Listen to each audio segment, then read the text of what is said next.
So this is chapter number 1, the living world. देखिए, जो भी आपका क्लास 11th और 12th का सिलेबस है सीबीएसई बोर्ड यानी एनसीईआरटी बायोलॉजी का जो क्लास 11th 12th का सिलेबस है, सेम सिलेबस आपका पीजीटी बायोलॉजी में भी है, केवीएस हो या एनवीएस हो या डीएसएसपी हो।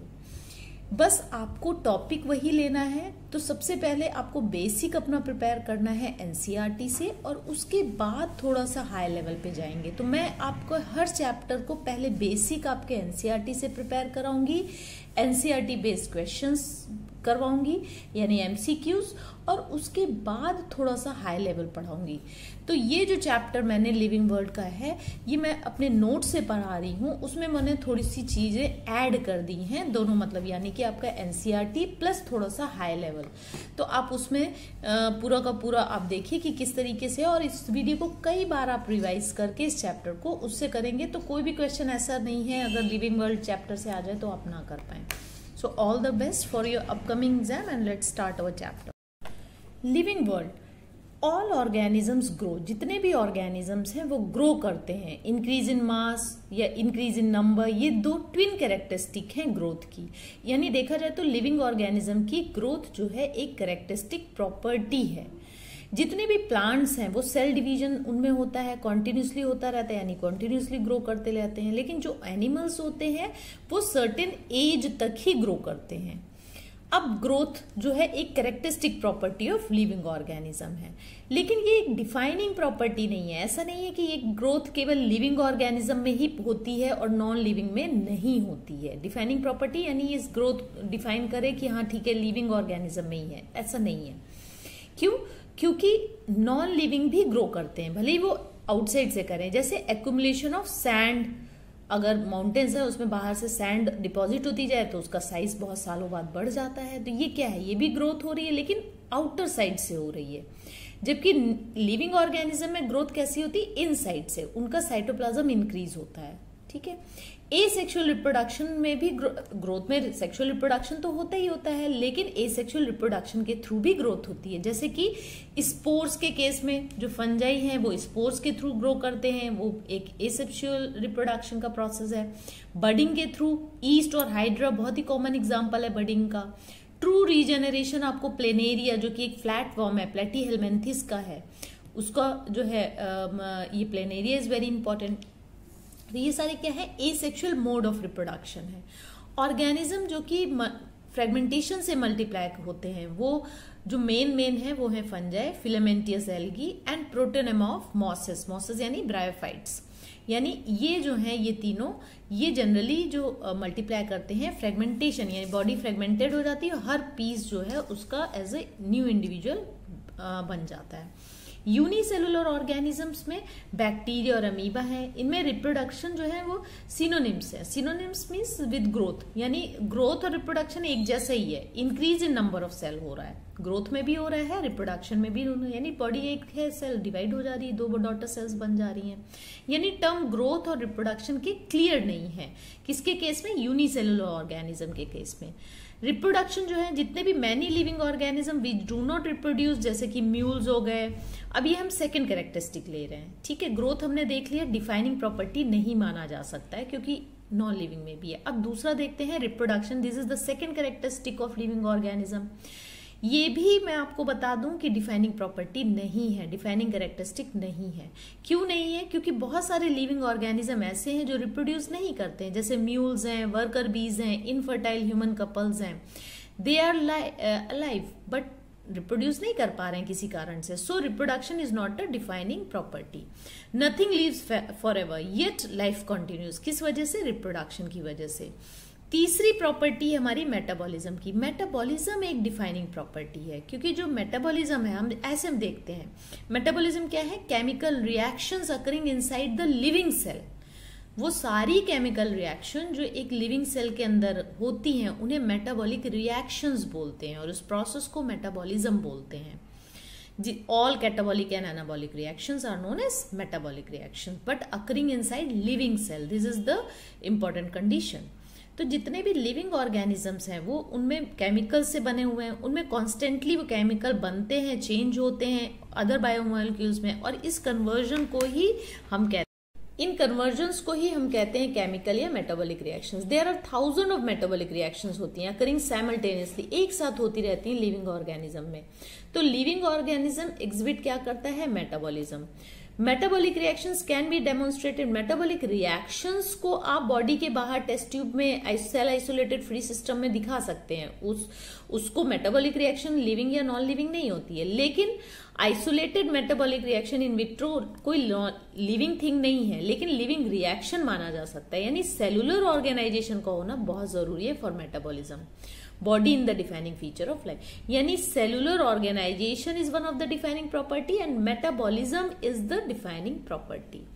कॉन्शियसनेस यानी ability to sense to their environment. Environment में सराउंडिंग एनवायरमेंट में क्या हो रहा है उसके अनुसार रिस्पॉन्ड करना, ये प्रॉपर्टी केवल और केवल लिविंग ऑर्गेनिजम्स में ही पाई जाती है, नॉन लिविंग में नहीं पाई जाती है। कोई भी फिजिकल, केमिकल, बायोलॉजिकल स्टिमुलाई हो उसके लिए रिस्पॉन्ड करना, तो ये लिविंग ऑर्गेनिज्म की एक डिफाइनिंग प्रॉपर्टी है। तो जितने भी आपके ह्यूमंस हैं आर अवेयर ऑफ हिमसेल्फ, जितने भी ऑर्गेनिज्म है उनमें से human beings human are aware of himself, बल्कि बाकी जो है सब में कॉन्शियसनेस तो है कि बाहर क्या हो रहा है, लेकिन वो अपने लिए अवेयर नहीं है। सेल्फ कॉन्शियसनेस केवल ह्यूमन बीइंग में है कि अपने आप को फिट रखना है, क्या खाना है क्या नहीं खाना है, ये चीजें सेल्फ कॉन्शियसनेस ह्यूमन बीइंग्स में है, बाकी जानवरों में नहीं है। All living organisms are aware of their surrounding only, लेकिन human being are aware of himself. ठीक है, तो अभी तक हमने क्या क्या देखा? हमने देखा कि ग्रोथ, रिप्रोडक्शन डिफाइनिंग प्रॉपर्टी नहीं है, लेकिन consciousness and metabolism defining property है। तो all living phenomena are due to underlying interaction की वजह से, जितनी लिविंग फेनोमिना है वो उनके अंदर होने वाली इंट्रैक्शंस की वजह से हैं। प्रॉपर्टीज ऑफ टिश्यूज, उस टिश्यू की प्रॉपर्टी नहीं है एक्चुअली, उसमें जो कॉन्स्टिट्यूएंट सेल्स हैं वो आपस में कैसे इंट्रैक्ट कर रहे हैं उन पे डिपेंड करता है वो किस टाइप का टिश्यू है। ठीक है, तो एमंग कॉन्स्टिट्यूएंट सेल्स। इसी तरीके से property of organelles due to molecular interaction among the molecular components of organelle. These interaction result in emergent property at higher level of organism। जो properties of organelles हैं तो वो organ को बनाती हैं इस तरीके से। So this phenomena is true in hierarchy of organizational complexity at all levels में ये चीज ट्रू है कि उन जो छोटी चीजें हैं बायोमोलिक्यूल्स हैं उनका आपस में रिएक्शन की वजह से, आपस में इंट्रैक्शन की वजह से ऑर्गेनेली की प्रॉपर्टी है। ठीक है, ऑर्गेनेली की प्रॉपर्टी की वजह से सेल की प्रॉपर्टी, सेल की प्रॉपर्टी की वजह से इंट्रैक्शंस की वजह से टिश्यू की प्रॉपर्टी, टिश्यूज की वजह से आपस में जो इंट्रैक्ट करते हैं उनकी वजह से ऑर्गन की प्रॉपर्टी है। ठीक है, तो लिविंग ऑर्गेनिज्म सेल्फ रेप्लिकेटिंग है, इवॉल्व होते हैं, इवॉल्विंग है, self regulating interactive system capable of responding to external stimuli है। बायोलॉजी क्या है? It is the story of life on earth. Biology is the story of evolution of living organism on earth. ठीक है, all living organism चाहे वो present, past या future का हो, ये सब लिंक्ड होते हैं आपस में one another by sharing the common genetic material को शेयर कर रहे हैं हम सभी, बट टू वेरिंग, थोड़ा थोड़ा डिग्री में, वेरिंग डिग्री थोड़ा सा अलग है, otherwise we are having the same genetic material. Diversity में आ जाते हैं। डाइवर्सिटी क्या है? Number and types of organism, कितने डिफरेंट टाइप के ऑर्गेनिजम्स और कितने तरीके के हैं प्रेजेंट ऑन अर्थ, ये डाइवर्सिटी को मेंशन करते हैं या इसको डाइवर्सिटी बोलते हैं। 1.7 to 1.8 million species are known and describe, till date तक डिस्क्राइब हो चुकी है। फर्स्ट स्टेप ऑफ टेक्सोनॉमी क्या है? सबसे पहले आइडेंटिफाई करो ऑर्गेनिज्म को, पहले पहचानो कैसा ऑर्गेनिज्म है, फिर ऑर्गेनिज्म शुड बी, उसके बाद उसको उसके लिए डिस्क्राइब करना चाहिए, तब आप उसका नॉमेनक्लेचर करेंगे to standardize the naming of the living organism. इसके लिए दो एजेंसीज हैं, ICBN international code for botanical nomenclature, ICBN का फुल फॉर्म है, जो कि प्लांट्स के केस में देखता है उसकी नेमिंग कैसे करी जाएगी, कैसे क्लासिफिकेशन करना है। इसी तरीके से आईसीजेडएन है international code of geological nomenclature, जो कि एनिमल्स के जो है नेमिंग करता है, क्लासिफिकेशन करता है। अब आ जाते हैं बायनोमियल नॉमेनक्लेचर। बायनोमियल नॉमेनक्लेचर की शुरुआत जो बताया था, जो जन्मदाता जिसे बोलेंगे, वो कौन है? कार्लस लिनियस, जो कि स्वीडन के थे, एक बार पूछा गया है। ये इसमें बायनोमियल नॉमेनक्लेचर यानी इसमें दो चीजें हैं, नाम में दो चीजें रखी जाएंगी इनके हिसाब से, कार्लस के हिसाब से। एक तो जेनेरिक नेम होना चाहिए, दूसरा स्पीशीज का एपिथेट होना चाहिए, यानी स्पीशीज नेम होना चाहिए, जो भी है। ठीक है, ये लैटिन में लिखा जाएगा, लेकिन अगर आप इसे प्रिंट कर रहे हैं तो इटैलिक्स में करेंगे, अगर हैंड रिटन है तो हाथ से लिखने के बाद दोनों को अंडरलाइन कर देंगे। और भी इसको लिखने का तरीका है, इसमें जेनेरिक नेम जो स्टार्ट होता है वो कैपिटल लेटर से स्टार्ट होता है, बाकी सारे लेटर स्मॉल होते हैं। स्पीशीज का जो लेटर है पूरे के पूरे स्मॉल होते हैं, और दोनों को अंडरलाइन भी किया जाता है अगर आप हाथ से लग रहे हैं। अगर प्रिंट कर रहे हैं तो इटैलिक आपको यूज करना पड़ेगा, इटैलिक जो फॉर्म है, फॉन्ट है, वो यूज करना होगा। जैसे मैंगीफेरा इंडिका, देखिए यहाँ मैंने एम कैपिटल लिखा है, ये आपका मैंगो का है। लीनियस जो है वो डिस्क्राइब करता है, क्रिया है 5900 स्पीशीज ऑफ प्लांट्स को, किस बुक में? In his book Species Plantarum में इन्होंने डिस्क्राइब किया in 1753, and 4326 species of animals in his book Systema Naturae. ये कई बार पूछा गया है, ईयर और जो इसकी नंबर ऑफ स्पीशीज और नाम जो बुक का है बहुत इंपॉर्टेंट है। 1758, फिर से एक बार बता दे, जो लीनियस थे उन्होंने जो प्लांट्स डिस्क्राइब किए थे अपनी किस बुक में? स्पीशीज प्लांटेरम में 1753, यानी पहले प्लांट की बुक लिखी थी जिसमें लगभग 6000 स्पीशीज ऑफ प्लांट बताई थी। उसके बाद इन्होंने एनिमल की बुक लिखी थी, एनिमल की बुक का नाम है सिस्टमा नेचुरी। सिस्टमा नेचुरी एनिमल की बुक है और 1758 में, यानी इस बुक से 5 साल बाद लिखी, और इसमें जो नंबर ऑफ स्पीशीज हैं लगभग 4500 है, 4326। ठीक है। डॉग और कैट, ये मैमल्स, ये कन्वीनियंट कैटेगरीज हैं, इनको टैक्सा बोला जाता है। कैटेगरीज एट डिफरेंट लेवल है, डॉग का अलग लेवल है, कैट अलग, मैमल्स का अलग है। टेक्सोनॉमी क्या है? Taxonomy is the branch of science dealing with identification, nomenclature, classification of organisms. Classification systems have many advantages. To classify relationship, बताना ऑर्गेनिज्म के बीच में क्या रिलेशनशिप है। क्लासिफिकेशन से आपको क्या क्या पता चल सकता है एनिमल्स के बारे में या किसी भी ऑर्गेनिज्म के बारे में। To help us the remember organism and the traits, उसकी क्या कैरेक्टरिस्टिक है वो आप आराम से, क्योंकि उस ग्रुप के वो ट्रेट हैं। मान लीजिए मैमल्स का है, मेमोरी ग्लैंड प्रेजेंट होता है, एक्सटर्नल पिना प्रेजेंट होता है, तो ये एक कॉमन कैरेक्टर, जितने भी मैमल्स में ऑर्गेनिज्म आएंगे सब में ये कैरेक्टरिस्टिक होंगी। To identify name and organism. एक इंग्लिश नेचुरलिस्ट थे who wrote the book Historia Generalis Plantarum and introduce the word species, को भी इन्होंने ही इंट्रोड्यूस किया था। Term, coined the term species, वो थे जॉन रे। यानी जॉन रे ने कौन सी बुक लिखी थी? Historia Generalis Plantarum. All organism can be classified into different taxa में हम ऑर्गेनिजम्स को क्लासिफाई करते हैं। इस प्रोसेस ऑफ क्लासिफिकेशन को बोलते हैं टैक्सोनॉमी। टैक्सोनॉमी क्या है? ऑर्गेनिजम्स का क्लासिफिकेशन, यानी उनको कन्वीनियंट कैटेगरी ग्रुप्स में रखना अकॉर्डिंग टू देयर कैरेक्टरिस्टिक।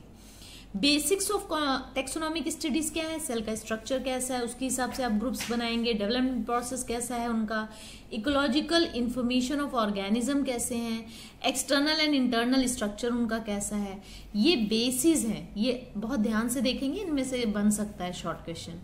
ठीक है। बेसिस ऑफ टैक्सोनॉमी में आइडेंटिफिकेशन, पहले आप पहचानेंगे, फिर उसका नॉमेनक्लेचर करेंगे, उसकी कैरेक्टरिस्टिक को ध्यान में रखेंगे, उसके बाद उसका फाइनली क्लासिफिकेशन होगा।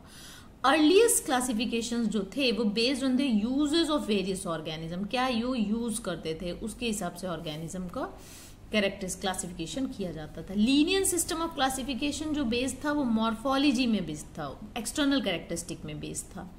सिस्टमैटिक क्या है? Means systematic arrangement of organism, ये इस लैटिन से डिराइव्ड है। और Linnaeus use the term Systema Naturae title for of his publication. अभी हम लोगों ने पढ़ा 4362 species of animals in his book Systema Naturae in 1758। ठीक है। यानी अगर देखा जाए तो टैक्सोनॉमी और सिस्टमैटिक में क्या अंतर है? सिस्टमैटिक भी क्लासिफिकेशन ही है, लेकिन इसमें इवोल्यूशनरी रिलेशनशिप का भी ध्यान रखा जाता है। Scope of systematic identification, classification, nomenclature as well as evolutionary relationship. Taxonomy plus evolutionary relationship is systematic. Taxonomic categories क्या है? क्लासिफिकेशन क्या है? Arrangement of organism into convenient categories या ग्रुप में रखना, उसको बोलते हैं क्लासिफिकेशन। जैसे कि एनिमल्स में रखा जाएगा जो ऑर्गेनिजम्स जो हैं अपना खाना खुद नहीं बना सकते, उनको हमने एनिमल्स में रख दिया, है ना। इसी तरीके से प्लांट्स यानी जो कि अपना ऑटोट्रॉफिक हैं, जो अपना खाना खुद बना सकते हैं, उनमें क्लोरोफिल है, तो सर्टेन कैरेक्टरिस्टिक के हिसाब से हमने ग्रुप्स में डिवाइड कर दिया और on the basis of similarities and differences हमने उनको उस ग्रुप में रखा। तो इसको बोलते हैं क्लासिफिकेशन। लीस्ट सिमिलर कैरेक्टरिस्टिक आपको किंगडम में मिलेगी। जैसे जैसे ये मतलब पूरा एक हायरार्की लेवल है, ठीक है। जैसे सबसे छोटा, सबसे ज्यादा जो है स्पीशीज और लेवल पे हैं, जैसे कि हम लोग होमो सेपियंस हैं, ठीक है। सेपियन क्या है? स्पीशीज है। होमो क्या है? जीनस है। इस होमोजीनस में होमो हेबिलिस भी आते हैं, है ना। उसमें एप्स का भी होमो है ना। तो ये नहीं एप आपका गोरिल्ला वगैरह ये सारे के सारे होमो हैं, लेकिन हम लोग क्या है? होमो सेपियंस हैं, यानी हम स्पीशीज लेवल पे अलग हैं। जीनस हम लोगों का काफी हद तक सिमिलर है क्योंकि बहुत सारे क्रोमोसोम सिमिलर हैं। इसके बाद बहुत सारे एक जैसे जीनस जो हैं जिनमें काफी कैरेक्टरिस्टिक सिमिलर हैं, उनको एक ही फैमिली में रखा जाता है, ठीक है। उसके बाद एक जैसे कैरेक्टरिस्टिक वाली फैमिलीज को एक ऑर्डर में रखा जाता है। फिर एक जैसे ऑर्डर वाली फैमिली जिनकी कैरेक्टरिस्टिक सिमिलर होती हैं उनको एक क्लास में रखा जाता है, ठीक है। और बहुत सारे क्लास जो है सिमिलर हैं उनको डिवीजन में रखा जाता है, और बहुत सारे डिवीजन जो जिनमें एक जैसी कैरेक्टरिस्टिक है उनको एक किंगडम में रखा जाता है। यानी सबसे बड़ा जो है क्लासिफिकेशन की हायरार्की यूनिट है वो है किंगडम। तो किंगडम लेवल में लीस्ट कैरेक्टरिस्टिक है और सबसे ज्यादा characteristic similar among the organisms किस में मिलेंगी? स्पीशीज में। जैसे सारे ह्यूमन बींग्स की स्पीशीज का लेवल लगभग लगभग एक जैसा है। द असेंडिंग और descending arrangement of taxonomic category क्या है? हायरार्की इसे बोलते हैं, ठीक है। क्लासिफिकेशन हायरार्की ऑफ स्टेप, जैसे रैंक और कैटेगरी हो गया। ओवरऑल अरेंजमेंट को टेक्सोनोमिक कैटेगरीज बोला जाता है। All the categories together taxonomic hierarchy. Category, rank, taxon ये यूनिट ऑफ क्लासिफिकेशन है, आर डिस्टिंक्ट बायोलॉजिकल यूनिट्स हैं, not merely the morphological arrangement नहीं है। The term taxon is use for the any rank या taxonomic hierarchy. जैसे कि आपको मैंने बताया कि हायरार्की लेवल में क्या है, आपको मैं दिखाती हूँ। जैसे कि ये है, ये taxonomic category showing the hierarchical arrangement, ठीक है। ये हायरार्किकल अरेंजमेंट शो हो रहा है। जैसे कि स्पीशीज से सब आप जाएंगे ऊपर थोड़ा कम सिमिलर, यानी बहुत सारी स्पीशीज जिनकी कैरेक्टरिस्टिक सिमिलर है वो एक जीनस में है। बहुत सारे जीनस जिनकी कैरेक्टरिस्टिक सिमिलर है वो फैमिली में है। बहुत सारी फैमिलीज जिनकी कैरेक्टरिस्टिक सिमिलर है लगभग उनको एक ही ऑर्डर में रखा गया। बहुत सारे ऑर्डर्स जिनकी कैरेक्टरिस्टिक सिमिलर है उनको एक क्लास में। बहुत सारी क्लासेस जिनकी कैरेक्टरिस्टिक सिमिलर है उनको एक ही फैलम में रखा गया। एंड फाइनली बहुत सारे फैलम जिनकी कैरेक्टरिस्टिक सिमिलर हैं उनको एक किंगडम में रखा गया। तो सबसे बड़ी यूनिट जो ये पूरी टेक्सोनोमिक कैटेगरी है इनको टेक्सा बोलते हैं, टेक्सोन बोलते हैं। एक साथ बोलना है तो टेक्सा, हर एक कैटेगरी को बोला जाएगा टेक्सोन, ठीक है। ये टेक्सोन जो है आपका टेक्सोनोमिक कैटेगरी या हायरार्की लेवल की यूनिट्स हैं जो मैंने अभी आपको बताया। तो कैटेगरी, रैंक और टेक्सन क्या है? यूनिट ऑफ क्लासिफिकेशन है। ये डिस्टिंक्ट बायोलॉजिकल यूनिट्स है, नॉट ये मॉर्फोलॉजिकल एग्रीगेट्स नहीं है। The term taxon is used for any rank या taxonomy hierarchy. The basic unit upon which the system of classification are based in species among all the kingdoms. The only taxon that exists in nature is as a biological cohesive unit is species. केवल species ही आपको दिखती है, बाकी सारी units आपको दिखाई नहीं पड़ेंगी। species ही, हम लोग ही, individuals ही दिखते हैं आपको। डिवीजन क्या है? Class, order, family, tribe. Family के बाद ट्राइब भी लगाते हैं, लेकिन बेसिक जो मैंने आपको 7 बताई है वही है। फिर genus, species. Catla, catla is the example of tautonym. Tautonym जो है उसका एग्जाम्पल है, दोनों नाम एक जैसे हैं। The name of the plant order ends with else, Poales. Order में जनरली जो प्लांट है के ऑर्डर्स होते हैं उनमें एलियस, एलियस लगता है। फ्लोरल कैरेक्टरिस्टिक जो है mainly consider for declaring a new plant species, ठीक है। सफिक्स ओडीए यूज फॉर सब फैमिली के लिए यूज करते हैं। The true species consist of population which is interbreeding.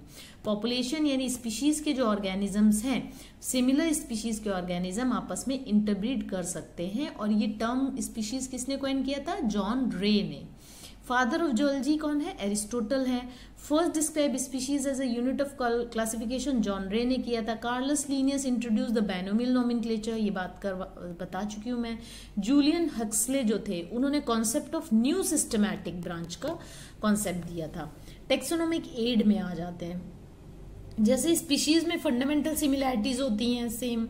Mangifera indica Solanum tuberosum, Solanum melongena, Solanum nigrum. इनमें देखिए species level पे अलग हैं, लेकिन इनका जीनस एक जैसा है, यानी काफी कैरेक्टरिस्टिक इनकी सिमिलर होंगी। पैंथरा जीनस है। लियो, टिग्रिस एंड पार्डस, लेपर्ड को पार्डस भी बोलते हैं, टाइगर को टिग्रिस और लैन को लियो। ये जो है इनका स्पीशीज लेवल पे अलग है, लेकिन इन सबको ये तीनों बिलोंग किसको करते हैं, सेम जीनस को, पैंथरा को बिलोंग करते हैं। ठीक है, इसी तरीके से आप जीनस क्या है, aggregates of closely related species, जैसे पैंथरा टाइगर, लैन लेपर्ड का है, फेलिस जो है वो कैट का है, कैनिस डॉग का जीनस है। Family, the group of related genera, still less number of characteristic similar है एज कम्पेयर टू जीनस और स्पीशीज के, उनको फैमिली में रखा जाता है। ये जो है vegetative and reproductive features of plant species पे बेस्ड होती हैं, उसके बेसिस पे कैरेक्टराइज करते हैं प्लांट के केस में। जैसे फैमिली है सोलेनेसी, इसमें सोलेनम, पिटूनिया और धतूरा, ये तीनों ही आते हैं। ठीक है, ये जीनस के आ रहे हैं इसमें। फैमिली है फेलिडेई, जीनस पैंथरा भी इसमें आ रहा है, कैट की फैमिली, यानी हम लोग कहते हैं ना बिल्ली जो है लायन की मौसी है, तो इसका मतलब ये इसी फैमिली को, सब दोनों की फैमिली एक ही है। जीनस इसका फेलिस है, इसका जीनस पैंथरा है, तभी ये कुछ उसकी तरह ही लगती है, पैंथरा की तरह ही लगती है। ऑर्डर कैसे, जैसे कि फॉर एग्जांपल पॉलीमोनियल्स हैं, इसमें फैमिली सोलिनेसी भी आता है, फैमिली कन्वोलुलेसी भी आता है। ऑर्डर कार्निवोरा है, फेलिडे कैट भी इसमें आ रहा है, कैनिडे डॉग भी आ रहा है। कैट और डॉग की कुछ कैरेक्टरिस्टिक सिमिलर होती हैं, इसीलिए उनको ऑर्डर कार्निवोरा में रखा है। कार्निवोरस है, हर्बीवोरस नहीं है, प्लांट्स नहीं खाते हैं। क्लास, जैसे क्लास मेमेलिया, इसमें ऑर्डर प्राइमाटा भी आ रहा है, ऑर्डर कार्निवोरा भी आ रहा है। ऑर्डर कार्निवोरा को टाइगर, कैट, डॉग बिलोंग करते हैं, ऑर्डर प्राइमाटा को मंकी, गरिल्ला एंड गिबन बिलोंग करते हैं। तो ऑर्डर लेवल पे अलग है, लेकिन ये ऑर्डर में कुछ डिसिमिलरिटी, इसलिए इन्हें एक ही क्लास में रखा गया है। प्लांट के केस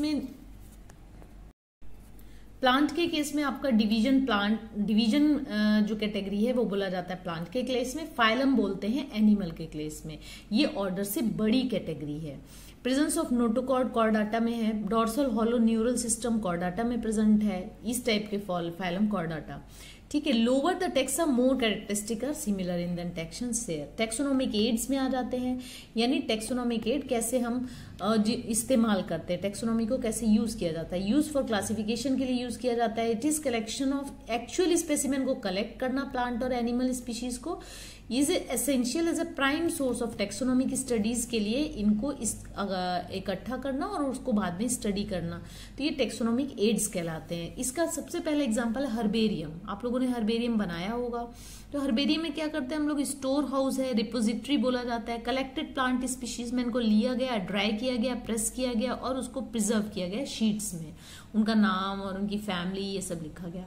बोटेनिकल गार्डन भी इसी तरीके का एक टेक्सोनोमिक एड है, जिसमें serve the purpose of providing ex situ conservation.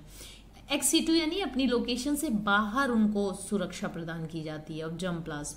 ठीक है, बोटेनिकल गार्डन में प्लांट्स होते हैं अलग अलग तरीके के जो कि थ्रेटेंड है, उनको रखा जाता है, उनकी देखभाल करी जाती है। Collection of living plants for reference, जैसे रॉयल बोटेनिकल गार्डन क्यू बहुत बड़ा माना गया है। इंडियन बोटेनिकल गार्डन हावड़ा में है, Calcutta. National botanical research institute NBRI आपका लखनऊ में है।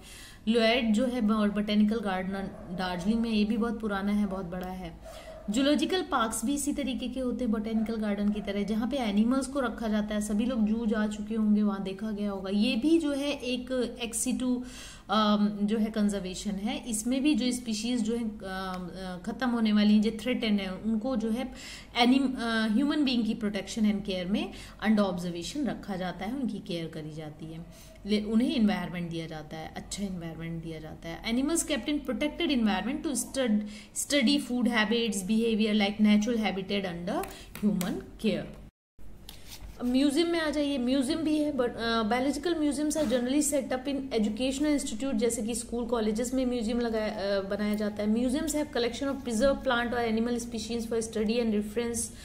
इन जार या प्रिजर्वेटिव सॉल्यूशंस में भी रखा जाता है कुछ एनिमल्स को, देखा होगा आपने अपने बायो लैब में।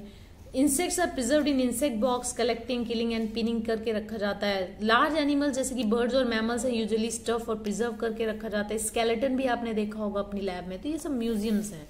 की जो है द मोस्ट कन्वीनियंट वे है for easy identification of plant and animals by applying diagnostic, पहचानने वाली कैरेक्टरिस्टिक फीचर को यूज किया जाता है टेक्सोनॉमिक कीज में। की जो है वो कॉन्ट्रास्टिंग कैरेक्टर्स को पेयर को कपलेट बोला जाता है की के केस में। इसमें चॉइस होती है, दो अपोजिट ऑप्शन होते हैं, उनमें से एक को आपको चूज करना होता है, एक को रिजेक्ट कर सकते हैं। ईच स्टेटमेंट जो की का होता है उसे लीड बोलते हैं, यानी पेयर ऑफ क्वेश्चन कपलेट, उसके एक स्टेटमेंट को लीड बोलते हैं। सेपरेट टेक्सोनॉमिक की हर टेक्सोनॉमिक कैटेगरी के लिए होती है, जैसे जीनस, स्पीशीज, फैमिली के लिए सेपरेट टेक्सोनॉमिक की यानी सेपरेट क्वेश्चंस होंगे। कीज जो है वो एनालिटिकल इन नेचर है, जैसे कि बर्ड में विंग है या नहीं है, तो आपने चूज कर लिया यस विंग है, फिर फर्दर आप गए कि बीक कैसी है ना, इस टाइप की ये है की क्वेश्चन। फ्लोरा, कुछ और भी टेक्सोनॉमिक एड्स हैं, जैसे flora, manuals, monographs and catalogue. Other means of recording descriptions helps in correct identification. जो फ्लोरा है वो actual account of habitat and distribution of plants के केस में, गिवन एरिया में प्लांट्स कैसे हैबिटेट, किस हैबिटेट में रह रहा है, कितने स्पीशीज हैं, वो सारा कुछ पर्टिकुलर एरिया में, उसे फ्लोरा बोलते हैं। मैनुअल्स जो है वो प्रोवाइड करता है information for identification of names of सारी स्पीशीज, प्लांट या एनिमल हो, एक पर्टिकुलर एरिया में जितने भी हैं उनको उनकी इन्फॉर्मेशन देने का काम मैनुअल्स का है। मोनोग्राफ जो है टेक्सोनॉमिक एड है जो कि comprehensive account of complete compiled information particular एक जीनस का या पर्टिकुलर एक फैमिली का देता है पर्टिकुलर टाइम पे, वो मोनोग्राफ है।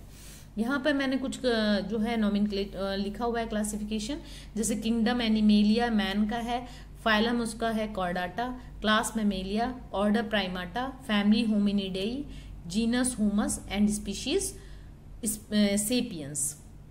Housefly Animalia kingdom, phylum Arthropoda, class Insecta, order Diptera, family Muscidae, genus Musca and species domestica. Mango plants kingdom plant है, फाइलम इसमें डिवीजन होगा angiosperm, class dicotyledons, order Sapindales, family Anacardiaceae, genus Mangifera, species indica.